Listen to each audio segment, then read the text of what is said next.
Maray na udto sa Indogabos, Viva la Virgen! Narito po ako ngayon sa Naga City, sa lalawigan ng Bicol, kung saan ipinagdiriwang po ang kapistahan ng mahal na inang Birheng Peña Francia. Isa po ito sa pinakamalaking mga piyesta sa buong bansa na dinarayo ng milyong-milyong mga deboto. Itinaon ni PNP Chief Director General Ronald Bato de la Rosa ang pagbisita niya sa mga tauhan sa Police Regional Office 5 dito sa Bicol kasabay ng mahalagang pistang ito. Kahit layo niyang dayuhin ang pista, isiningit din niya ang pakikipagkita sa mga sumukong lulong umano sa droga. Bahagi ng halos 1,700 na sumukong drug personality sa Bicol ang humarap hindi lang sa hepe ng PNP, kundi pati kay Vice President Leni Robredo na taga rito sa Naga. Nanumpang magbabago at di nababalik sa pagdodroga ang mga sumuko sa harap ni Robredo at sa pangunguna ni Bato.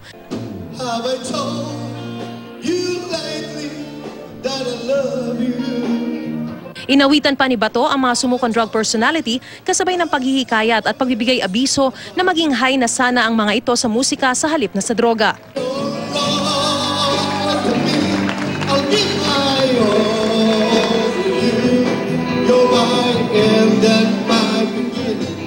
Kaysa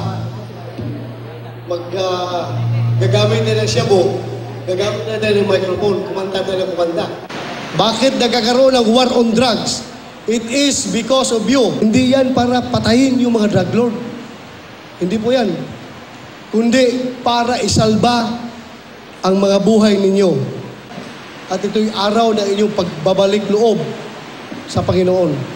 Biniru pa niya ang mga sumuko sa kahulugan ng temang Kaya Mo Ba To? Kung hindi nyo kayang iwasan ang bato, yung shabu, ang next na challenge yan is, kaya nyo ba to? Ha? Kaya nyo ba to? Ha? Ipinagmalaki naman ni Vice President Robredo ang mga programa para sa rehabilitasyon ng mga nalulong sa droga katuwang ang iba't ibang sektor at faith-based groups. Sa mahigit 720,000 ang sumuko sa buong bansa, 10% ang ilalagay daw sa institutional rehabilitation, habang ang natitira ay sa community rehabilitation.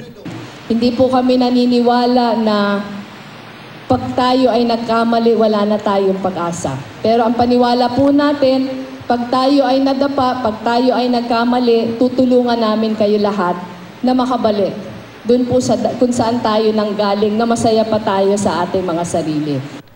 Nagkaroon din ng Zumba for Change na nilahukan ng mga sumuko. Mayroon ding Buddha luncheon kasama ang mga sumuko. Bago nito nakipagkita at nakipag-almusal din si General Bato kay Archdiocese of Cáceres Archbishop Rolando Tria Tirona.